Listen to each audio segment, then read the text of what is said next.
The principle of building an economy without foreign monopoly capital has become a principle which, for us, is no longer subject to amendment. I liked Kennedy. So far, he is the only American president who could talk with me and with whom I could talk. I know Johnson, but I have not yet a clear opinion of him. I always start from the stand that it is imperialism that needs us, not we who need the imperialists. I was weaned not on television or Wild West sagas but on stories of nationalism and patriotism. I would sit at my mother's feet by the hour and drink in these exciting tales of the freedom fighters in our family. Even if you were a general in 1945, if you split the revolutionary national unity today, if you are an enemy of the main pillars of the revolution today, then you have become a force of reaction. We must have a blueprint not only for a guided economy but for a social order based on justice and ensuring the well-being of the people. I am not an economist. I am not a business technician. I am a revolutionary, and I do what is right for an economic revolutionary. It has been the case for some time that I have made myself dizzy thinking about the fact that the implementation of the threefold program of the government, above all in the area of food and clothing, has been experiencing difficulties. If I used to say that Indonesia would be free when the corn ripens, I can now say that Indonesia will be free before it blossoms. I myself am sometimes fed up with Hatta's policies. Hatta and I sometimes bug each other, but omitting Hatta from the proclamation text. That is the action of a coward. Let us not be bitter about the past, but let us keep our eyes firmly on the future. Am I not peaceful? We want to be free, completely free. Free to be free. We want to be left alone. How terrifically dynamic is our time.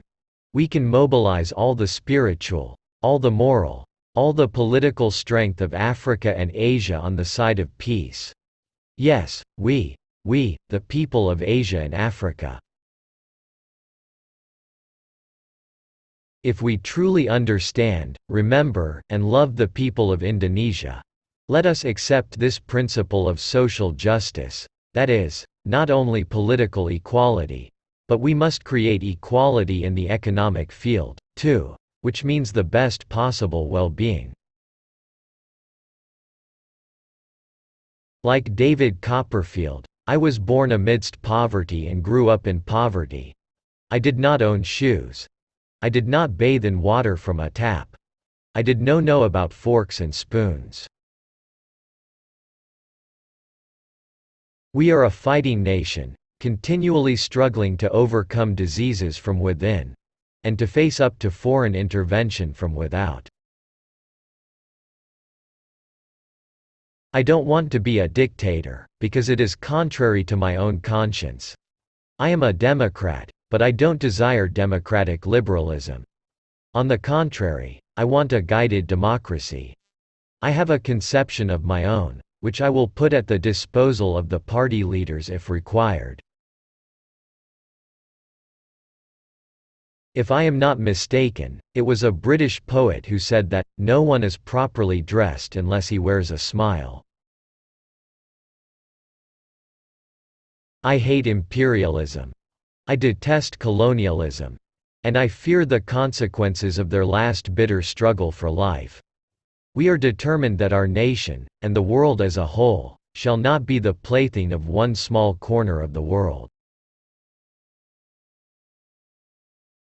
If some nation says to us, "You can have aid, but you have to end confrontation," then I say, "Go to hell with your aid."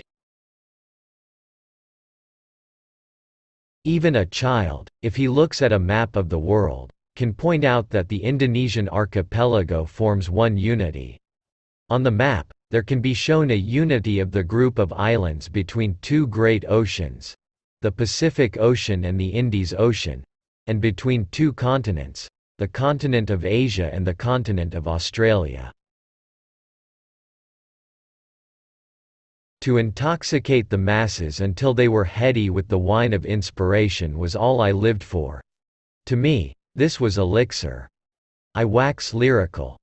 I literally am overcome, and this is transmitted to my listeners. Upbuilding is necessary for the uplifting of our soul. Indonesia must be a strong country packed with factories. This is our utopia. It is, of course, true that I have given priority to the settling of the problem of security and the problem of Irian Barat, although I knew that in order to do these things, almost 3/4 of our national product had to be spent.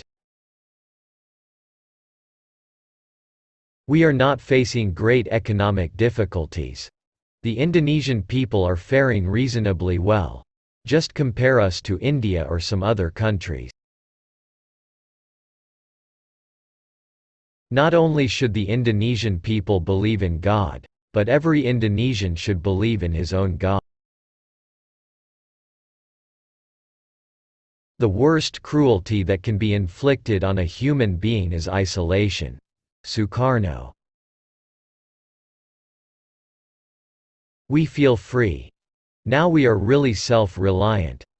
This is the great advantage of teaching ourselves to become a free people, no longer one that always asks, aid, please. Insofar as Pancasila is concerned, I am only its formulator. A formulator of those feelings which have been present silently in the heart of the Indonesian